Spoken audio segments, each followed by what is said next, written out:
இருக்கிறோம். நம்மத்தில் அன்பு தாசர் காஞ்சி லாசரஸ் ஐயா அவர்கள் வந்திருப்பது மிகுந்த மகிழ்ச்சி. ஒரு சிலருக்கு அவரை தெரியும். நம்முடைய ஆலயத்தில் ஏற்கனவே அவர் ஒரு முறை வந்திருக்கிறாங்க. அவர்களை கடந்த நாட்களிலே அழைத்த பொழுது சந்தோஷமா ஏற்றுக்கொண்டு நம்மத்தில் வந்திருக்கிறார்கள். அவர்கள் இயேசுவின் நாமத்திலே நான் வாழ்த்தி வரவேற்கிறேன். அவர்கள் காஞ்சிபுரத்தில் இருக்கிற இந்த காஞ்சி மடத்துல பூசாரியாய் வேலை செய்து ஆண்டவரை ஏற்றுக்கொண்டு அவைகளை விட்டு இன்னைக்கு கர்த்தருடைய ஊழியத்தை வல்லமையோடு கூட செய்து வருகிறார்கள். எனவே நம் கரங்களை தட்டி கர்த்தருடைய வார்த்தையை வரவேற்போமா? ஆண்டவரும் உலக இரட்சகருமாகிய இயேசு கிறிஸ்துவின் விலையேற பெற்ற நாமத்தினாலே இந்த பரிசுத்தமான ஓய்வு நாள், பாவம் பரிகரிக்கப்படுகிற நாள், மகிமையிலும் மகிமையான நாள், இந்த நாளிலே நீங்கள் எல்லாரும் கூடி வந்து உங்கள் மத்தியிலே இந்த திருச்சபையில் உங்களோடு கூட இணைந்து தெய்வத்தை ஆராதிக்கவும் தெய்வம் எனக்கு தந்த கிருபையை நினைத்து நான் கர்த்தரை ஸ்தோத்தரிக்கிறேன். இந்த அருமையான வாய்ப்பை ஏற்படுத்தி கொடுத்த திருச்சபையின் ஆயர் அவர்களுக்கும் சபை மக்கள் யாவருக்கும் இயேசுவே நமது சேனாபதி ஊழியத்தின் சார்பாக என்னுடைய வாழ்த்துக்களையும் ஸ்தோத்திரங்களையும் நான் தெரிவித்துக் கொள்கிறேன். கர்த்தர் உங்கள் ஒவ்வொருவரையும் ஆசீர்வதிப்பாராக. இந்த நாளிலே நான் உங்களோடு கூட பேச வேண்டியதான செய்தியினுடைய தலைப்பு கிறிஸ்தவ வாழ்வின் அழைப்பு. கிறிஸ்தவ வாழ்வின் அழைப்பு என்ற தலைப்பு. இன்றைக்கு அதுக்கு ஆதாரமாக லூக்கா 9ஆம் அதிகாரம் 23ஆம் வசனத்தை பக்கம் 94 நாம் வாசித்த வேத பாடத்தின்படியே அதில் மிக கருப்பொருளான ஒரு வார்த்தை லூக்கா 9:23ஆம் வசனத்தை யாராகிலும் ஒருவர் சத்தத்தை உயர்த்தி வாசிக்க கேட்போம். பின்பு அவர் எல்லாரையும் நோக்கி ஒருவன் என் பின்னே வர விரும்பினால் அவன் தன்னைத்தான் வெறுத்து தன் சிலுவையை அனுதினமும் எடுத்துக்கொண்டு என்னை பின்பற்ற கடவன். ஆண்டவராகிய இயேசு கிறிஸ்து எந்த மனிதனையும் அவர் கட்டாயப்படுத்துவது இல்லை. தன்னலம் மறந்து பிற நலம் ஏற்று கடவுள் அருகிற மீட்பை பெற்றுக்கொண்டு நிலைவாழ்வை பெற்றுக்கொள்ள வேண்டும் என்பதற்காக ஆண்டவராகிய இயேசு கிறிஸ்து இங்கே அற்புதமான ஒரு வார்த்தையை ஆண்டவர் தருகிறார். அது என்ன? எல்லாரையும் பார்த்து இயேசு சொல்லுகிறார், ஒருவன் என் பின்னே வர விரும்பினால் அவன் தன்னை தான் வெறுத்து தன் சிலுவையை அனுதினமும் எடுத்துக்கொண்டு என்னை பின்பற்ற கடவன். ஆகவே முதலாவது அவன் தன்னை தான் வெறுக்க வேண்டும். சுயநலத்தோடு வாழ விரும்புகிற எவரும் தேவனுடைய ராஜ்யத்திற்கு உகந்தவர் அல்ல என்பதை இயேசு திட்டவட்டமாய் கூறிவிட்டார். ஆகவே இந்த தெய்வத்தை பின்பற்றி வர விரும்புகிற ஒவ்வொருவரும் சுயநலம் இல்லாமல் பிற நலத்திற்காக தன் வாழ்வை அர்ப்பணித்து அவரை பின்தொடர்ந்து வரும்படியாக இயேசு அழைக்கிறார். ஆகவே தன்னை தான் வெறுத்து என்பது சரீரத்தை வருத்தி கொள்வது அல்ல. செருப்பு கூட போடாம இருப்பது, காவி துணி போடுவது, சத்தமா சிரிக்க கூட மாட்டாங்க சிலரு, நல்ல வஸ்திரம் கூட உடுத்த மாட்டாங்க. ஏன்னா இப்படிலாம் தன் சரீரத்தை வருத்தி கொள்வது அல்ல, தன்னை தான் வெறுப்பது. எபேசியர் 2ஆம் அதிகாரம் நம்ம எல்லாருடைய முற்காலத்தில் நம்ம எல்லாரையும் பற்றி வேதம் தெளிவாய் சொல்லுகிறது. 2ஆம் அதிகாரம் 3ஆம் வசனம், அவர்களுக்குள்ளே நாம் எல்லாரும் முற்காலத்திலே நமது மாம்ச இச்சையின்படி நடந்து நமது மாம்சமும் மனசும் விரும்பினபடி செய்து சுபாவத்தினாலே மற்றவர்களைப் போல கோபாக்கினையின் பிள்ளைகளாய் இருந்தோம். தன்னைத்தான் வெறுத்து என்பதனுடைய பொருள் கடவுளை அறிவதற்கு முன்பதாக, இந்த மெய் தெய்வத்தை அறிந்து கொள்வதற்கு முன்பதாக, நமக்கு மீட்பை அருளி நிலை வாழ்வை தருகிற இந்த இறைவனை அறிந்து கொள்வதற்கு முன்பு நம்முடைய வாழ்க்கை என்னன்னா, நம்முடைய மாம்சமும் மனசும், அதாவது மனம் போன போக்கில எனக்கு என்ன தோணுதோ அதெல்லாம் செய்வேன். அப்படி நாம் அப்படிப்பட்ட வாழ்வில் இருந்து இப்ப அப்படி வாழ முடியாது. மாம்சமும் மனசும் விரும்புகிறபடி வாழ முடியாது. அந்த கடவுள் என்ன சொல்லுகிறார், அவருடைய விருப்பம் என்ன, அதன்படி செய்வதற்கு அர்ப்பணித்து வாழ்கிற ஒரு வாழ்க்கை. ஆண்டவருக்கு ஒரு அல்லேலூயா சொல்லாமா? அதன் பொருள்தான் தன்னைத்தான் வெறுத்து அனுதினமும் சிலுவை என்ன செய்ய வேண்டுமா, சுமந்து அவரை பின்தொடர வேண்டும். அப்படின்னா ஏதோ மரத்தால் 2 கட்டையை செய்து வைத்த அந்த சிலுவையை அன்றாடு தூக்கி சுமப்பது அல்ல. அந்தந்த நாளுக்கு அதினதின் பாடுகள் போதும். நாளைய தினத்தை குறித்து நீ கவலைப்படாதே. நாளைய தினம் தன்னுடையகளுக்காக கவலைப்படும். முதலாவது தேவனுடைய ராஜ்யத்தையும் அவருடைய நீதியையும் தேடுங்கள். மத்தேயு 6 அதிகாரம் 33 இங்க வாசித்தா இயேசு சொல்வார், அந்தந்த நாளுக்கு அதினதின் பாடுகள் போதும்.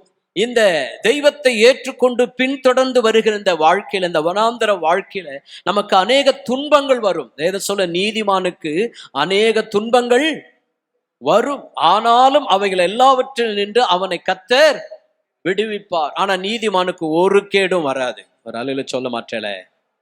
அநேக துன்பங்கள் வரும். தேவ பக்தியாய் நடக்க மனதாயிருக்கிற யாவரும் துன்பப்படுவார்கள். அநேக துன்பங்கள் வரும். ஆனா தெய்வம் கூட இருந்து அவை எல்லாவற்றிலும் விடுவிப்பார் பிரியமானவர்களே. ஆகவே அனுதினமும் சிலுவையை எடுத்துக்கொண்டு என்று சொன்னால், ஒவ்வொரு நாளும் நாம் சந்திக்க இருக்கிற பிரச்சனைகள், பாடுகள், உபத்திரவங்கள், அவருடைய நாம நிமித்தம் வருகிற போராட்டங்களை எதிர்கொள்ளக்கூடியதுதான் அந்த சிலுவை என்பது பொருள். ஆண்டவருக்கு ஒரு அல்லேலூயா சொல்லாமா? ஆகவே எனக்கு அன்பானவர்களே, அதை அனுதினமே எடுத்துக்கொண்டு பின்பற்ற வேண்டும். ஆகவே கடவுளை பின்பற்றி வருகிறத, அவரை உண்மையாய் பின்பற்றி வந்தவருடைய சாட்சியை நாம் பார்க்கிறோம். எஸ்தர் சரித்திர புத்தகம் 8 அதிகாரம் 6 பக்கம் 631. என் ஜனத்திற்கு வரும் பொல்லாப்பை நான் எப்படி பார்ப்பேன், என் குலத்துக்கு வரும் அழிவை நான் எப்படி சகிக்க கூடும் என்றார். பாருங்க, எப்படி வந்து ஒரு பெண்ணுக்கு இவ்வளவு பெரிய துணிச்சல், என்ன மாதிரியான வார்த்தை பாருங்க. உட்கார்ந்து சிந்தித்து பாருங்கள். தாய் தகப்பன் இல்லாத சிறிய தகப்பனாக முர்தெகாயினிடத்துல வளர்ந்த, பாபிலோன்ல சிறை பிடிக்கப்பட்டு வந்த ஒரு பெண் இப்படி ஒரு வார்த்தை சொல்லும் போதே இயேசு சொன்ன அந்த வார்த்தைக்கு அப்படியே உள்ளடக்கம் தான் இந்த எஸ்தர் ராஜாத்தி. ஒரு அல்லேலூயா சொல்லாமா? என் ஜனத்துக்கு வரும் அந்த பொல்லாப்பை நான் எப்படி பார்க்க கூடும், என் குலத்துக்கு வரும் அழிவை நான் எப்படி சகிக்க கூடும். அதை 4 அதிகாரம் 16 628 பக்கம், நீ போய் சூசானில் இருக்கிற யூதர் எல்லாரையும் கூடி வர செய்து 3 நாள் அல்லும் பகலும் புசியாமலும் குடியாமலும் உபவாசம், எனக்காக உபவாசம் இருங்கள், நானும் என் தாதிமாரும் உபவாசம் பண்ணுவோம். இவ்விதமாய் சட்டத்தை மீறி ராஜாவினிடத்தில் பிரவேசிப்பேன், நான் செத்தாலும் சாகிறேன் என்று சொல்ல சொன்னார் என்று மிக துணிச்சலான வார்த்தையை நாம் பார்க்கிறோம். ஆகவே எனக்கு அன்பான, அதைத்தான் லூக்கா 9 அதிகாரம் 24 ஆண்டவராகிய இயேசு கிறிஸ்து தெளிவாக சொன்னார், தன் ஜீவனை காக்க விரும்புகிற எவரும் அதை இழந்து போவார்கள், அதை அர்ப்பணிக்கிறவர்கள் அதை பெற்றுக்கொள்வார்கள். அல்லேலூயா. எஸ்தர் சொன்னால், நான் சத்தாலும் சாகிறேன். ஆகவே அல்லும் பகலும் உபவாசம் இருந்து நீங்க ஜெபம் பண்ணுங்க, நான் தூங்கிட்டு இருக்கிறேன்ல.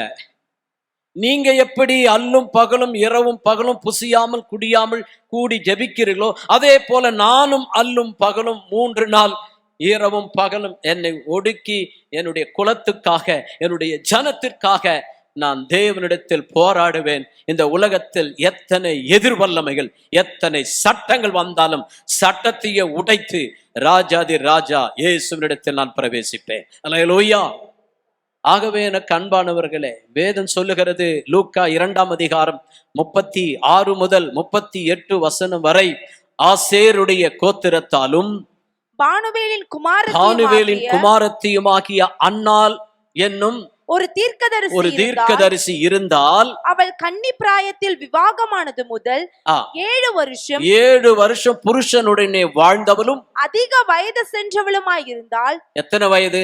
ஏறக்குறைய 84 வயதுள்ள 84 வயதுள்ள அந்த விதவை தேவாலயத்தை விட்டு நீங்காமல் இரவும் பகலும் உபவாசித்து ஜெபம் பண்ணி ஆராதனை செய்து கொண்டிருந்தாள். அந்நேரத்தில் அவள் வந்து எருசலேமிலே மீட்புண்டாக காத்திருந்த யாவருக்கும் இந்த அற்புதமான தெய்வத்தை குறித்து 84 வயது நிறைந்த ஒரு பெண் இயேசுவை பேசினாள். கரங்களை தட்டி அல்லேலூயா. ஆகவே எனக்கு அன்பான எனக்கு வந்திருக்கிற சகோதரிகள், இன்றைக்கு எத்தனையோ திறமை படைத்தவர்கள், அநேக பெண்கள் இன்றைக்கு என்ன செய்கிறார்கள்? தங்கள் தாளந்துகள் எல்லாம் மறைத்து பல மணி நேரத்தை செலவு செய்து, பல லட்சங்களை செலவு செய்து படித்து கடவுளுக்காக நல்ல திறமை வைத்தவர்களாம் இன்றைக்கு அடுப்பங்கரையில போய் என்ன பண்றாங்க? அவ்வளவுதான், முடிஞ்சு போச்சு, நமக்கு குடும்பம்னு ஆயிடுச்சு, கணவனுக்கு செய்யணும், பிள்ளைகளுக்கு செய்யணும்னு இருக்கிற தாளந்துகள் திறமைகள் எல்லாம் புதைக்கப்பட்டவர்களாக. ஆனால் வேதம் சொல்லுகிறது, சகோதரிகள் அப்படி இருக்கக்கூடியவர்கள் அல்ல, அவர்கள் சிறகடித்து உயரே எழும்பி பூமியிலே கிரியை செய்ய பிறந்தவர்கள். அல்லேலூயா.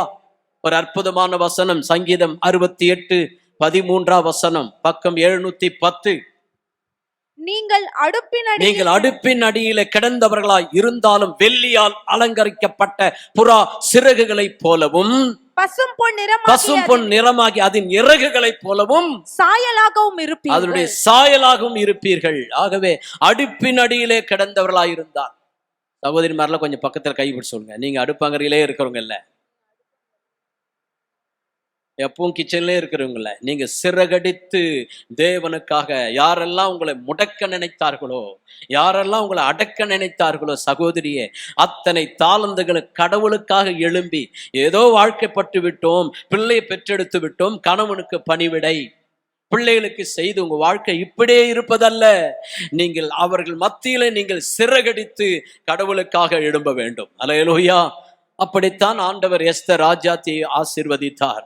தன்னலம் மறந்து பிற நலத்துக்காக அந்த மீட்பை பெற்றுக்கொண்டு அந்த நிலை வாழ்வுக்காக முயற்சி செய்து தேவாலயத்திலே கூட இணைந்து தன்னுடைய ஜனங்களோடு கூட இணைந்து உபவாசித்து ஜெபித்தால். புதிய ஏற்பாட்டில் ஒரு பெண் தீர்க்கதரிசி 84 வயது. இன்றைக்கு நிறைய பேர் உபவாசம் இருக்கணும்னு சொன்னா, இந்த மனம் திரும்புதலின் காலம் அற்புதமான காலம். இந்த லெந்து காலம் செய்த தவறுகளுக்காக மனஸ்தாபப்பட்டு மனம் வருந்தி மனம் திருந்தி மீண்டும் இறைவனோடு கூட ஒரு தொடர்பை வைத்துக் கொள்ளக்கூடிய ஒரு கிருபை தான் இந்த லெந்து கால திருச்சபையில கடவுள் நமக்கு தந்திருக்கிறார். அல்லேலூயா. சரி, ஆனது ஆகட்டும். இனி வரக்கூடிய நாட்களில் ஆகிலும் இந்த லெந்து காலத்தை பயன்படுத்தி அந்த நாளில் ஆகிலும் திருச்சபையோடு இணைந்து, அந்த பெண் பாருங்க, தேவாலயத்தை விட்டு நீங்காமல், அந்த அம்மா 84 வயதுள்ள அந்த தாய், வயதை பற்றி பேசவில்லை, வயது ஒரு பொறுப்பல்ல பிரியமானவர்களே. 84 வயதிலும் அந்த தாய் உபவாசம் இருக்கிறார்கள். ஒரு அலையில சொல்லாமா? தேவாலயத்தை விடாமல் திருச்சபையினுடைய காரியங்களில் தன்னை ஈடுபடுத்தி கொண்டு இணைந்து சபையினுடைய ஒழுங்குகளுக்கு உட்பட்டு தேவாலயத்தை விட்டு நீங்காமல் இரவும் பகலும் உபவாசம் இருந்து ஜபம் பண்ணி ஆராதனை செய்து கொண்டிருக்க மாத்திரல, அங்கு வந்த எல்லாருக்காகவும் இயேசுவை பற்றி பேசி கொண்டிருந்தால். மீட்பை பெற காத்திருக்கிற எருசலேமிலே அவள் இயேசுவை குறித்து பேசி கொண்டிருந்தாள். ஆகவே நீங்களும் உங்களுடைய நண்பர்கள், ஐயா சொன்னது போல வட மாநிலத்தினுடைய காரியங்களாம் சொல்லும்போது ஆச்சரியமா இருந்தது. அந்த சாட்சி சொல்லும்போது எனக்கு ஒரு நிமிஷம், அப்படின்னா உலகம் முழுதும் இருக்கிற பெரிய பெரிய பிரம்மாண்டமான கட்டணங்கள்லாம் பார்க்கும் போதெல்லாம் இப்பொழுது ஆயர் சொன்ன வார்த்தை தான் எனக்கு நினைவுக்கு வரும். ஒரு நல்ல சாட்சி, அற்புதம். நம்ம எல்லாரும் பாரத்தை எஸ்தரை போல, என் ஜனத்துக்கு ஒரு அழிவு வருகிறது, என் குலத்திற்கு ஒரு அழிவு வருகிறது, நான் என்ன செய்தேன்? ஆகவே அவள் தன்னலம் மறந்து கிறிஸ்து சொன்னபடியே தன்னுடைய வாழ்க்கையை அர்ப்பணித்து கடவுளை பின்பற்றி அர்ப்பணித்த வாழ்க்கையை நாம் பார்க்கிறோம். அது மாத்திரமல்ல, தொடர்ந்து அவரை பின்பற்றி வருகிறதான சாட்சி எபிரேயர் 11ஆம் அதிகாரம் 25, 26 வசனம், பக்கம் 309 வாசிக்க கேட்போம். அநித்தியமான அநித்தியமான பாவ பாவ சந்தோஷங்களை அனுபவிப்பதை பார்க்கிலும் தேவனுடைய ஜனங்களுடைய துன்பத்தை அனுபவிப்பதையே தெரிந்து கொண்டு இனிவரும் பலன் மேல் நோக்கமாய் இருந்து எகிப்தில் உள்ள பொக்கிஷங்களிலும் கிறிஸ்துவின் நிமித்தம் வரும் இயேசு கிறிஸ்துவின் நிமித்தம் வரும் நிந்தையை அதிக பாக்கியம் என்று எண்ணினான். அடுத்தது அந்த கடவுளை பின்பற்றி வருகிற நற்சாட்சி உடையவர்களை பார்க்கிறோம். அந்த மீட்பின் அனுபவத்தை பெற்றுக்கொண்டு அந்த நிலை வாழ்வுக்கு பயணித்து வருகிறதான கடவுளுடைய பிள்ளைகளை பற்றி வேதம் தெளிவாய் சொல்லுகிறது. ஆகவே என அன்பானவர்களே, மோசையை பார்க்கிறோம். அநித்தியமான பாவ சந்தோஷத்தை, கொஞ்ச காலம் பாவத்துல வாழ்வதை விட தேவனுடைய ஜனங்களோட, எப்படிப்பட்ட ஜனங்கள், எங்கெல்லாம் தேவனுடைய ஜனம் துன்பத்தை அனுபவிக்கிறதோ அதோடு கூட நாம இணைந்து கொண்டு எகிப்தில் உள்ள பொக்கிஷங்கள் எல்லாற்றும் மோசே வாழ்ந்திருந்தா எப்படி வேணால் சகல சாஸ்திரங்களிலும் கற்று தேறினவன். ஆகவே ஆனாலும் எகிப்தில் உள்ள பொக்கிஷங்களும் இந்த கிறிஸ்துவின் நிமித்தம் வருகிற நிந்தையை அதிக பாக்கியம் என்று எண்ணினான். அதை பார்க்கும் பொழுது மோசேக்குள்ள எவ்வளவும் சுயநலம் இல்லை. தன் நலம் மறந்து பிற நலத்துக்காக தன் வாழ்வை அர்ப்பணித்து இயேசு கிறிஸ்து தருகிற அந்த அழைப்பை பெற்றுக்கொண்டு மோசேயை நாம் பார்க்கிறோம். அதோடு நின்று விடவில்லை. யோபு 42 அதிகாரம் 10 கடவுளை பின்பற்றுகிற அவருடைய தாசர்கள், யோபு தன் சிநேகிதனுக்காக வேண்டுதல் செய்த போது கர்த்தர் அவன் சிறையிருப்பை மாற்றினார். முன்னிலைமையை பார்க்கிலும் பின் நிலைமையை ஆசீர்வதிக்கிறார். ஆகவே தன் நலம் மறந்து பிறருக்காக வாழ ஒரு நாளும் அழிந்தது கிடையாது. எல்லாரை காட்டிலும் எல்லாருடைய நிலைமை பார்க்கிலும் அவருடைய நிலைமை மிக ஆசீர்வாதமாய் அமையும். அல்லேலூயா. 127 நாடுகளுக்கு ராஜாத்தியாக எஸ்தரை உயர்த்தினா ஆண்டவர். யோபுடைய முன்னிலைமையை பார்க்கலாம். அவருடைய வாழ்விலே சாத்தான் பலவிதமான பிரச்சனைகளை, துன்பங்களையும் போராட்டம், கடவுளை தூஷித்து ஜீவனை விடக்கூடிய உபத்திரங்கள் வந்தாலும் கடைசியா அந்த அதிகாரம் சொல்லுகிறது, அவர் மரணத்துக்கு முன்பதாக வாழ்க்கையில எதையெல்லாம் ஆண்டு அந்த மனிதனுக்கு கொடுக்கணுமா அத்தனையும் கொடுத்து ஆசீர்வதித்த பிறகுதான் யோபுவை ஓட்டத்தை ஓடி முடித்து ஒரு திஷ்டாந்தமாக நம்ம எல்லாருக்கும் ஒரு சரித்திரமாக யோபின் சரித்திரம், எஸ்தரின் சரித்திரம் என்று வேதம் சொல்லுகிறது. அல்லேலூயா. ஆகவே எனக்கு அன்பானவர்களே, அதோடு நின்று விடவில்லை. ஆண்டவராக இயேசு கிறிஸ்து எதை உபதேசித்தாரோ, ஒருவன் என் பின்னே வர விரும்பினால் அவன் தன்னலம் மறந்து பிறர் நலத்திற்காக அர்ப்பணிக்கப்பட்டு இயேசு எதை உபதேசித்தா அதை செய்து வாழ்விலே காண்பித்தார். யோவான் எழுதின நற்செய்தி நூல் 1 அதிகாரம் 1 14 இப்படி சொல்லுகிறது, ஆதியிலே வார்த்தை இருந்தது, அந்த வார்த்தை தேவனிடத்தில் இருந்தது, அந்த வார்த்தை தேவனாய் இருந்தது. பாருங்க, கடவுள் வார்த்தையா இருக்கிறார். 14 வார்த்தையா இருந்த அந்த தெய்வம் மாம்சமாகி கிருபையினாலும் சத்தியத்தினாலும் நிறைந்தவராய் நமக்குள்ளே வாசம் பண்ணினார். வார்த்தையா இருந்த கடவுள் மாம்சத்தில் வெளிப்பட்டார், மாம்சமானார். 1 தீமோத்தேயு 3:16 சொல்லுகிறது, அன்றியும் தேவ பக்திக்குரிய ரகசியமானது யாவரும் ஒப்புக்கொள்ளுகிறபடியே மகா மேன்மையுள்ளது. அது என்ன மகா மேன்மையான ரகசியம்? தேவன் மாம்சத்தில் வெளிப்பட்டார். ஒரு அலையில சொல்ல மாட்டீங்களே. இன்னும் எங்க சங்கர மடத்தில் இருக்கிற பிராமணால் சொன்னா சம்போ மகாதேவா அப்படின்னா அவளுக்கு நன்னா புரியுது. கிறிஸ்தவளுக்கு சொன்னா இப்படி சொல்லணும், அவளுக்கு சொன்னா அப்படி சொல்லணும். சம்பவா பாப சம்பவ பாபகன் திராகிமா மாத்ராகி மனாஷா வாஷா பொன்னடிகாட்சா ஷர்ப பாப ஹரிஹரே என்று பிரார்த்தனை ஸ்தான மந்திரம் சொல்லுகிறபடி சம்பவா அப்படின்னா பிறத்தல், சம்போ மகா தேவா அப்படின்னா தேவாதி தேவன் மாம்சத்தில் பிறந்திருக்கிறார். கரங்களை தட்டி அதை சொல்லுவதா இயேசு கிறிஸ்து. ஒருவேளை இந்த ஆராதனையில புதிதாக நீங்கள் யாராவது வந்திருப்பினால் இன்றைக்கும் அந்த இயேசு கிறிஸ்து தமது இருகரத்தை நீட்டி உங்களை அன்போடு கூட அழைக்கிறார். இந்த கிறிஸ்தவ வாழ்வின் அழைப்புக்கு உனக்கு ஒரு அழைப்பு வருகிறது. அல்லேலூயா. கிறிஸ்தவத்துல வந்து சேர்ந்துருதில்ல, அதிலே போய் ஊழ்ந்துருதில்ல. இது புதிதும் ஜீவனமான மார்க்கம், இனிமையிலும் இனிமையான மார்க்கம். கரங்களை தட்டி, இந்த மார்க்கத்துக்கு இணையானது இந்த உலகத்துல ஒன்றுமே இல்லை. இந்த மார்க்கம் யாரையும் கத்திய காட்டி மிரட்டி பயமுறுத்தி உள்ள கொண்டு வருவதில்லை, மன்னிப்பு, அன்பு. அதனால்தான் இந்த மார்க்கத்தை எவராலும் அழிக்க முடியாது. கரங்களை தட்ட வேகமாய். ஒரு பக்கம் உபத்திரவங்கள் வரலாம், ஐயா சொன்னது திருச்சபையில உள்ள நுழைந்து அடிக்கலாம், ஆனா அதை காட்டிலும் ஏராளமான ஜனங்கள் பெருகி கொண்டே வரும். கரங்களை தட்டு. ஒரு விதமான ஜனங்கள் உலகமெங்கும் சிதறுண்டு கிடக்கிறார்கள். ஆகவே என கண்பானவர்களே, தன்னலம் மறந்து பிற நலத்துக்காக வாழ்கின்ற அந்த வாழ்க்கை கிறிஸ்துவனுடைய வார்த்தைக்கு கீழ்ப்படிந்து அர்ப்பணிக்கின்ற அந்த நிலை வாழ்வை பெறும்படி நாம் அழைக்கப்பட்டிருக்கின்றோம். ஆகவே தான் வார்த்தையாயிருந்த கடவுள் மனிதனாக இந்த உலகத்திற்கு வந்தார். அதோடு நின்று விடவில்லை. 2 கொரிந்தியர் 8:9 சொல்லுகிறது, நம்முடைய கர்த்தராகிய இயேசு கிறிஸ்துவின் கிருபையை அறிந்திருக்கிறீர்களே. அந்த இயேசு கிறிஸ்து எப்படிப்பட்டவர்? அவர் ஐஸ்வர்யம் உள்ளவராய் இருந்தும் நீங்கள் அவருடைய தரித்திரத்தினாலே ஐஸ்வர்யவான்கள் ஆகும்படி உங்கள் நிமித்தம் தரித்திரர் ஆனாரே. ஆகவே இந்த உலகத்துல எவ்வளவு மனிதன் தரித்திரத்தில, வறுமையில, கஷ்டத்துல வாழ்ந்து கொண்டிருக்கிறான். ஆகவே நாம் எல்லாரும் கொஞ்சம் கொஞ்சம் பணம் போட்டு இந்த தரித்திரத்தெல்லாம் ஒழிச்சுன்னு நினைச்சா ஒழிக்கவே முடியாது. அதல்ல, அது எல்லாத்துக்கும் ஒரு நிரந்தரமான தீர்வை கடவுள் கல்வாரி சிலுவையிலே ஏற்படுத்தியிருக்கிறார். அதை நீங்கள் நோக்கி இயேசு கிறிஸ்துவை பார்க்கும் பொழுது அந்த இறைவன் எப்படிப்பட்டவர்? அவர் உங்களிடத்தில் இருப்பதை பிடுங்கி சுரண்டி வாங்குகிறவர் அல்ல. உங்களுடைய தரித்திரம் மாறும்படி, நீங்கள் பொருளாதாரத்திலே ஆசீர்வதிக்கப்படும்படி, நீங்கள் நல்ல சுகத்தோடு வாழ்ந்திருக்கும்படி, இந்த உலக ஓட்டத்தை தற்காலிகமான இந்த உலக வாழ்க்கையிலும் வாழ்ந்து மரணத்துக்கு பிறகு வரப்போகிற நிலை வாழ்வுக்கு பிரவேசிக்க இந்த உலகத்திலேயே உங்களுடைய தரித்திரங்கள் மாற்றக்கூடிய, உங்களுடைய தரித்திரத்துக்கு ஒரு நிரந்தர தீர்வு உண்டானால் அது கல்வாரி சிலுவையே.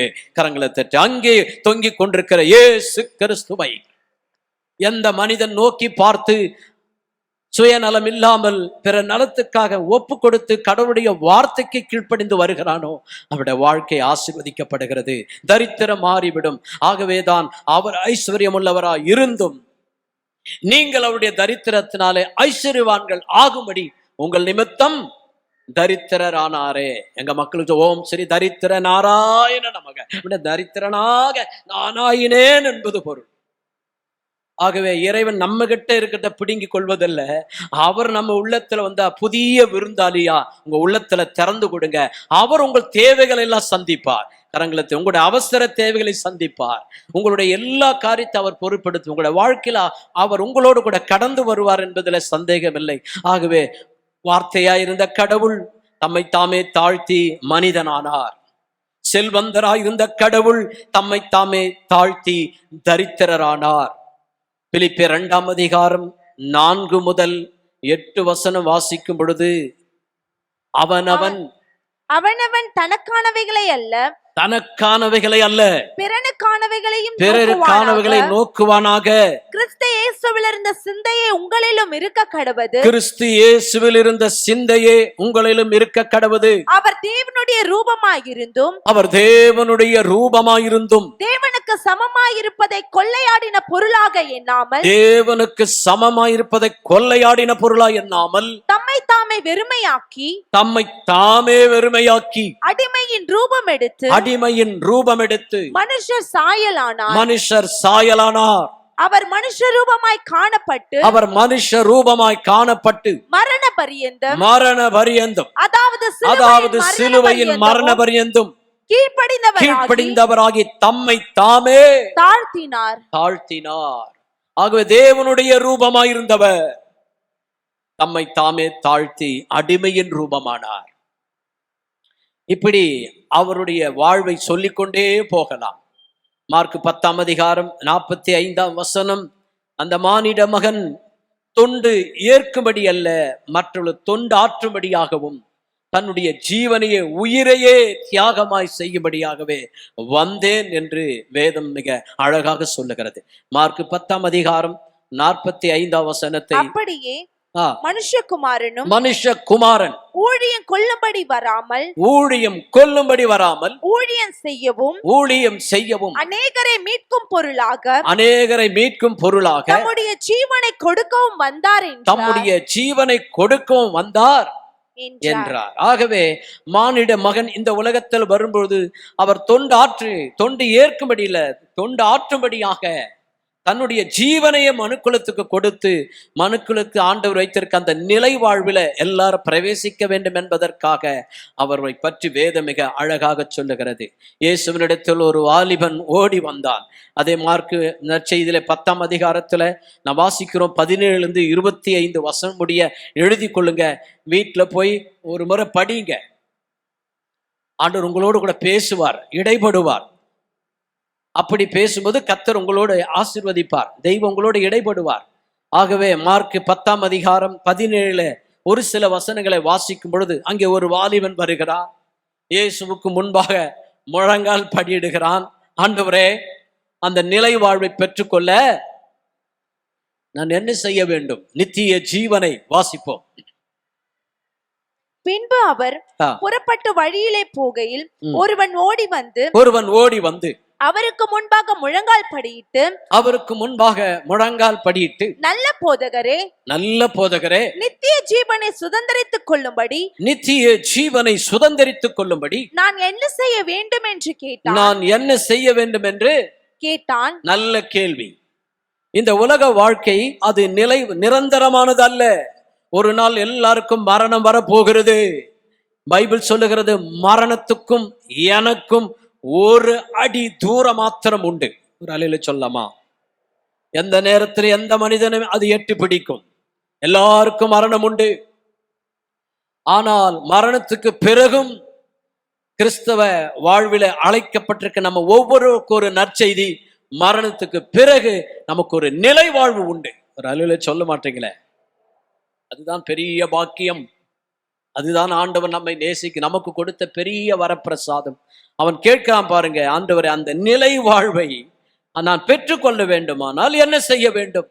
அப்போது இயேசு சொல்லுகிறார், சில காரியங்களை அவன் சொல்லிக்கொண்டே வருகிறான். தொடர்ந்து வாசிக்க கேட்போம்.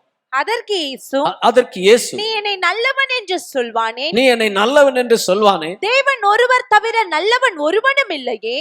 விபச்சாரம் செய்யாதிருப்பாயாக, கொலை செய்யாதிருப்பாயாக, களவு செய்யாதிருப்பாயாக, பொய் சாட்சி சொல்லாதிருப்பாயாக, வஞ்சனை செய்யாதிருப்பாயாக, உன் தகப்பனையும் உன் தாயையும் கனம் பண்ணுவாயாக என்கிற அவன் உள்ளத்துல இதெல்லாம் எனக்கு தெரியும், இதெல்லாம் நான் செஞ்சிருக்கிறேன், எனக்கு நன்றாக தெரியும் என்று சொல்லி கொண்டிருக்கிறான். அப்பொழுது இயேசு அவனிடத்தில் அன்பு கூர்ந்து, மகனே, உன்னிடத்தில் ஒரு குறை உண்டு. நீ போய் உனக்கு உண்டானவைகளை எல்லாம் விற்று தரித்திரருக்கு கொடு. அப்பொழுது பரலோகத்திலே உனக்கு பொக்கிஷம் உண்டாயிருக்கும். பின்பு சிலுவையை எடுத்துக்கொண்டு என்னை பின்பற்றி வா என்றார். சரி ஆண்டவரே, நான் கீழ்ப்படுகிறேன் என்று சொன்னானா?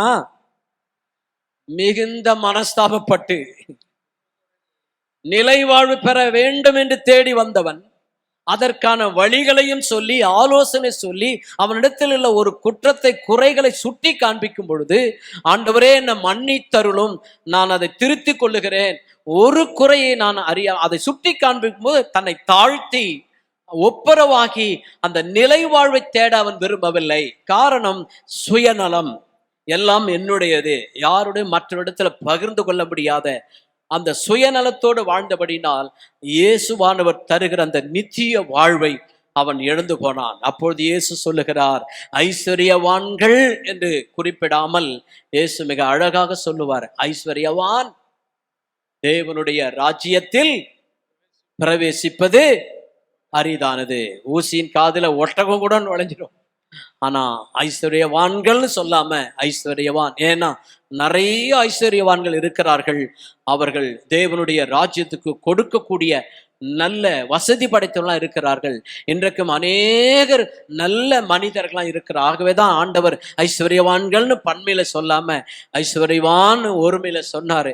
ஏன்னா லூக்கா எழுதின சுவிசேஷம் 19 அதிகாரம் 8ஆம் வசனத்துல இந்த குள்ளமான ஒரு மனிதன், மிக செல்வந்தனான மனிதன், அவன் ஐஸ்வர்யமாக இருந்தான்.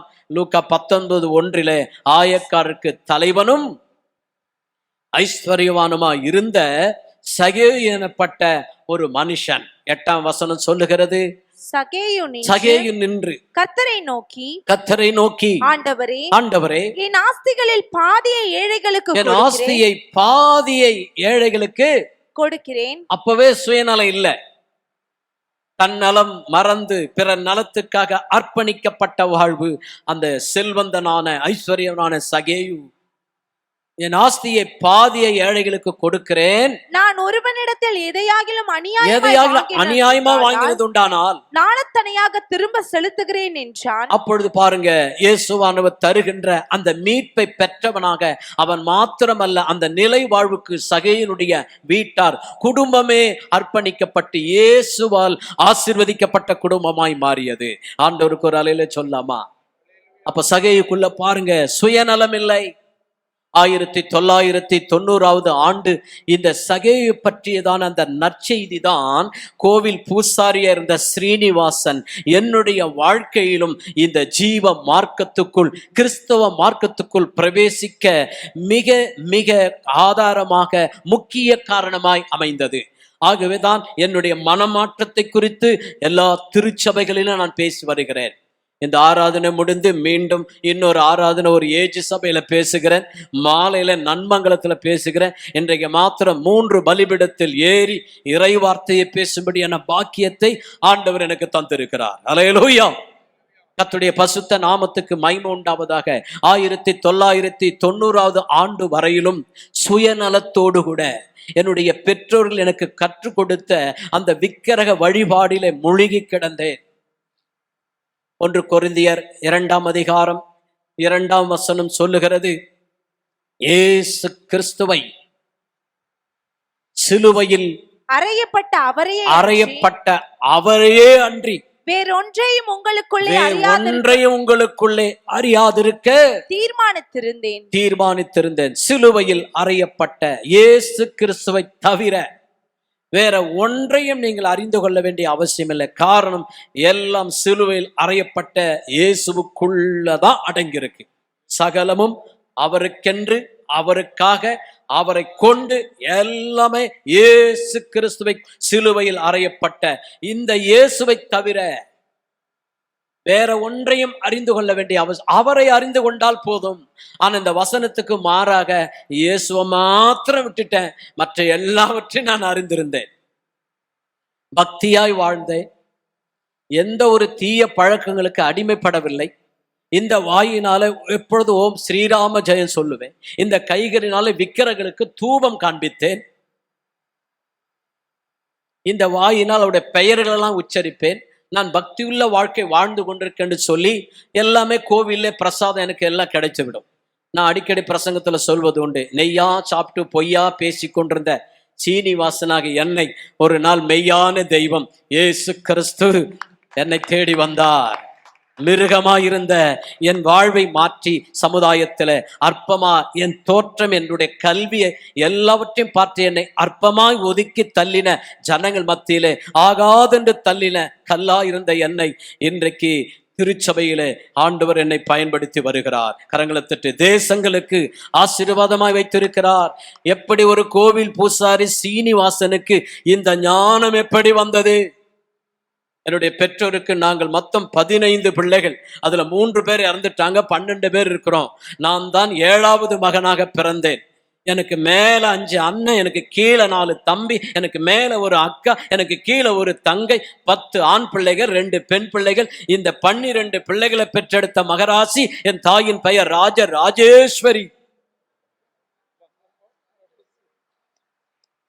நான் எங்க வீட்டுல 7வது மகனா பிறந்த திருப்பதி தேவஸ்தானத்துல கொண்டு போய் சீனிவாசான்னு பேர் வச்சாங்க. ஏன்னா உலகத்துல பணக்கார கடவுள், அதனால நீ பணக்காரனா இருக்கணும்னு சொல்லி என்ன அங்க கொண்டு போய் என்னைக்கு அந்த பேரை வச்சாங்களோ அன்னிலிருந்து அப்பா கொண்டு வந்து என்னுடைய சரீரம் முழுவதும் திருநாமப்பட்ட இந்த கழுத்தோடு சேர்ந்த ஒரு ருத்ராட்ச கொட்டை, காவி சட்டை, பூணுலு குடிமி, பிராமணோஷிய முகம்மா சீத்பாகு ராஜன்ய கிருத ஊர்த தஸ்ய வைஷபத் பாக்கும் சூத்ரோ அஜாயது சந்தன மாமன ஜோசத விடாத ஜாயத அதோ புருஷே அப்படி பூணு நன்னா இருக்குன்னா நான் பெரியவாள். பிராமணோஷிய முகம்மா ஷீத் அப்படின்னா முகத்திலிருந்து உதித்தவன் பிராமணன். சத்திரியன், சூத்திரன், வைஷ்ணவ, 32 உபனிஷத்துக்கள், 18 புராணங்கள், ஆயிரக்கணக்கான ஸ்தல புராணங்கள், குரு கீதைகள் எல்லாம் உளுந்து படித்து எல்லாவற்றையும் படித்தறிந்தேன். ஆனால் சிலுவையில் அறையப்பட்ட இயேசுவை நான் அறியவில்லை. வாழ்வின் உறைவிடம், வாழ்வின் மைய பொருள் சிலுவையில் அறையப்பட்ட இயேசு கிறிஸ்துவே மனித வாழ்வின் பெரிய பொக்கிஷம். அவரை விட்டு விட்டேன். 21 அவதாரம் படிச்சிருக்கிறேன். மற்ற வாழ்க்கை அது தெரியாது. விஷயம் தெரிஞ்ச வாழ்க்கை தான் தெரியும். எல்லாம் தச அவதாரம். தசன்னா 10. அதான் தசம பாகம் அப்படின்னா 10ல் 1. அதான் தச. ஏகனா 1, திரிதோஷ சமனி, திரினா 3, சதுர் என்றால் 4, அஷ்ட அப்படின்னா 8. இப்படி சமஸ்கிருதத்தை படிச்சு, கீதையை படிச்சு, 21 அவதாரம் படிச்ச. பொதுவா 10 அவதாரம் தான். அது கல்கி அவதாரம். 1 பன்றி மேல வரும். பன்றி கூட ஒரு அவதாரம். வாமன அவதாரம், வராக அவதாரம், அந்த அவதாரம், இந்த அவதாரம், கடைசியில கடவுளே ஒரு அவதாரம் எடுத்திருக்கிறார். இயேசு கிறிஸ்து என்ற ஒரு அவதாரம். கரங்களை தட்டி நம்மை மீட்பதற்கு மதத்தை உருவாக்கல்ல, தேசத்தில் குழப்பத்தை உருவாக்கல்ல, மானிட மக்கள் அந்த நிலை வாழ்வை பெற வேண்டும். வாழ்கின்ற ஒவ்வொரு மனிதனும் ஒரு நாள் மரணத்தை சந்தித்தே தீருவான். ஆனால் மரணத்துக்கு பிறகு அந்த கடவுள் ஒரு நமக்கு நிலை வாழ்வை வைத்திருக்கிறார். அதை தான் பைபிள் சொல்லுகிறது.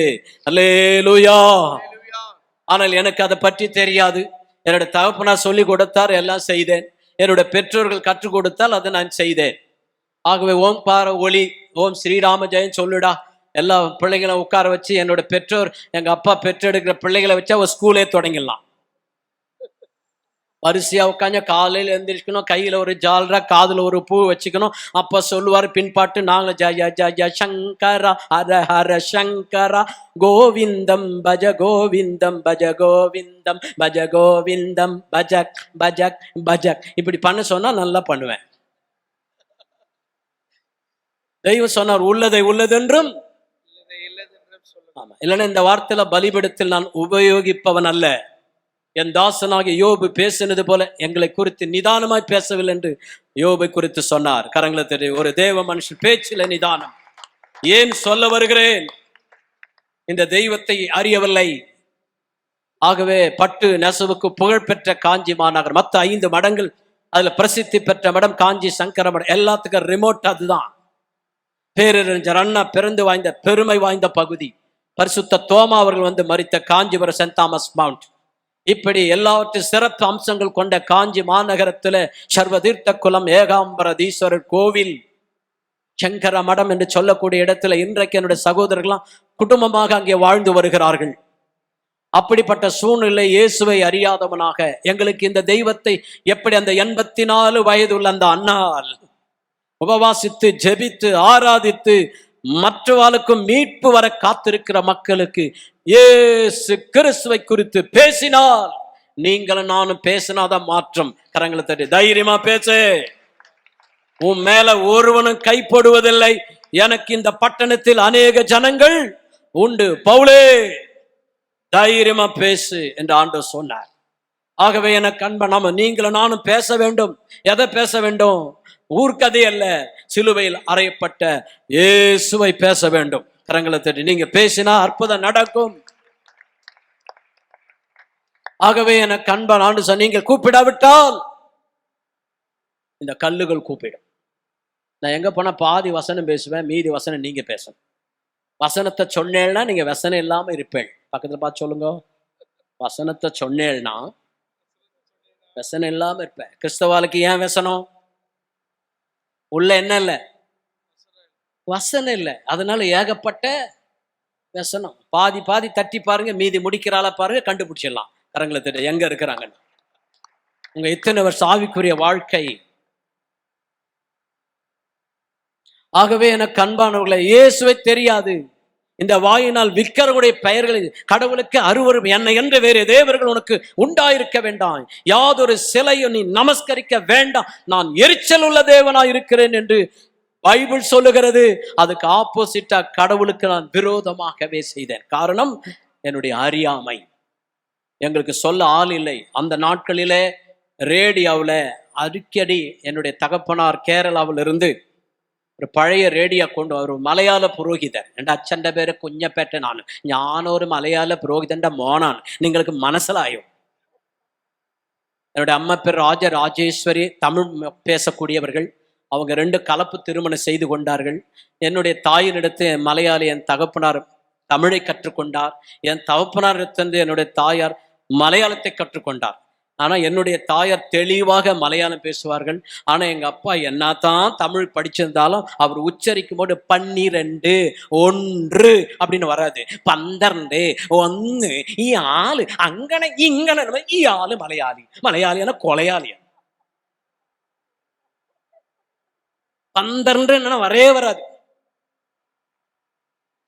எப்படி வாழைப்பழம் பள்ளிக்கூடத்துல பாடம் எடுத்தாங்க, இலங்கை தமிழ் பேசக்கூடிய வாழைப்பழம் வளவளவென்று வழுவி கீழே விழுந்ததுன்னு வாத்தியார் சொல்லி கொடுத்தார். அது அந்த பக்கம் மதுரை சைடில் இருக்க சொன்னா வாழைப்பழம் வளவளவென்று வலிவி கீழே விழுந்தது. நம்ம மெட்ராஸ்காரங்களை சொல்ல வாழைப்பையன் வயவைன்னு வயவி கீழே வீஞ்சி.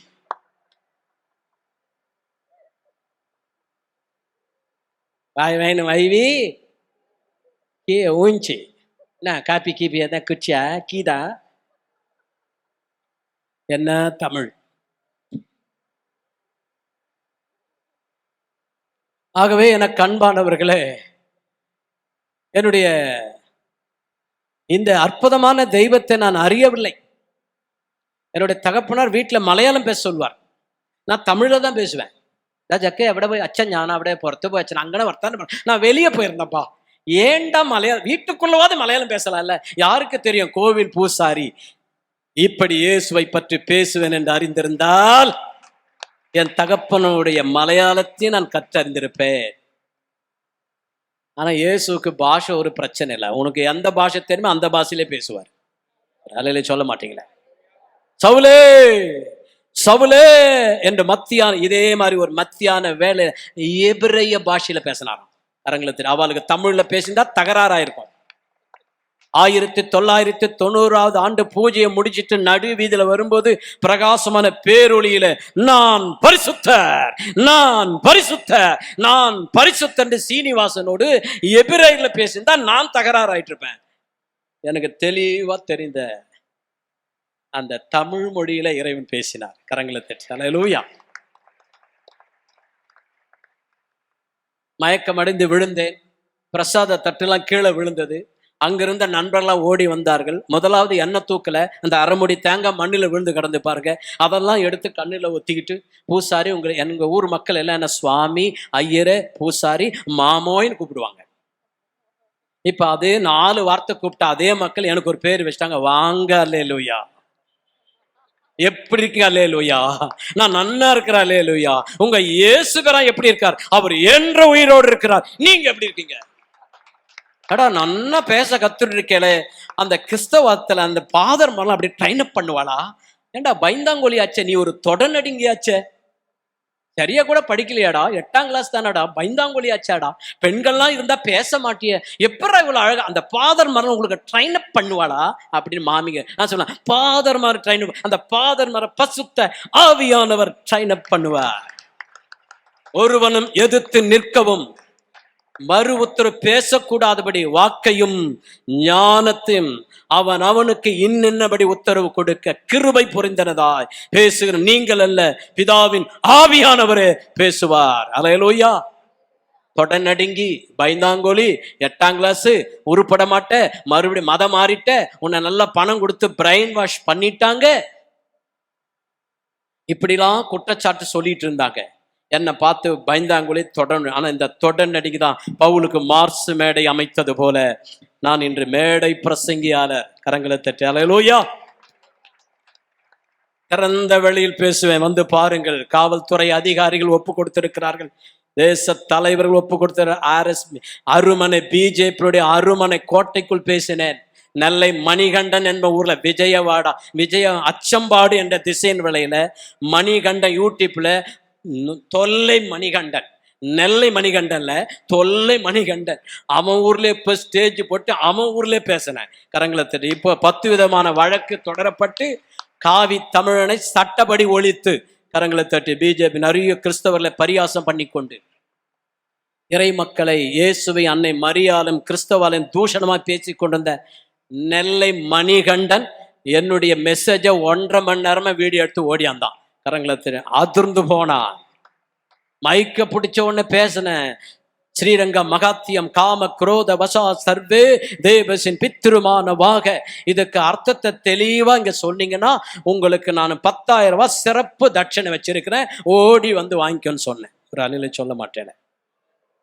அப்போ சொன்னா, ஏண்டா மணிகண்டா, கிறிஸ்தவங்களை யூடியூப் போட்டு என்னென்னவோ பேசிட்டு இருக்கே, மேடை கூட எட்டல படகா மாதிரி ஒருத்தன் பேசிட்டு இருக்கிறான், அதுவும் 10,000 தட்சிணை தரானாண்டா, 1 தரம் 2 தரம் 3 தரம் கூவிட்ட சொல்லிட்டு வாங்கிட்டு போடா அவன் திறமையான்னு.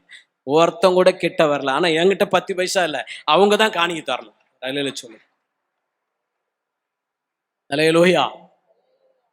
ஆகவே எனக்கு அன்பானவர்களே, இயேசு கிறிஸ்துவை பற்றி எனக்கு தெரியாது. என்னுடைய மனம் போன போக்கிலே போய் எங்க திரும்பினால ராஜகோபுரங்கள், கும்பாபிஷேகங்கள், நெய்வேத்தியங்கள், பஜனைகள், எங்க திரும்பினால ராஜகோபுரம். காஞ்சிபுரத்துல கிறிஸ்தவ தேவாலயம், அந்த சங்கர மடம் பக்கத்திலேயே இஸ்லாமிய மசூதி இருக்கு. ஒரு நாளைக்கு 5 முறை நமாஸ் படிக்கிறான். ஆனா தேவாலயங்கள் இல்லை. ஆனா இந்த நாட்டில் காஞ்சி மாநகரம் முழுவதும் சங்கர மடத்தை சுற்றிலும் ஏராளமான ஆவிக்குரிய திருச்சபைகள் உருவாகி கொண்டே வருகிறது. சங்கர மடத்தின் அருகாமையில் ஹோலி முகமது பேட்டை என்ற இஸ்லாமிய பகுதியில் 5 திருச்சபை இருக்கிறது. அரங்களை தட்டி லட்சுமி என்ற திரையரங்கம் சீல் வைத்து பூட்டப்பட்டு இயேசுவை ஆராதனை செய்கிற வழிபாட்டு ஸ்தலமாய் காஞ்சிபுரம் மாநகரம் பெருகி வருகிறது. காஞ்சிபுரத்திலும் வட இலுப்பை, யானாத்தூர், சிறுனை என்ற நாம் பிறந்த ஊர்ல 3 திருச்சபையில நான் பேசியிருக்கிறேன். கரங்களை தெரியும், என்னை வைத்து ஓப்பன் நான் பிறந்த ஊர்ல பேசினேன்.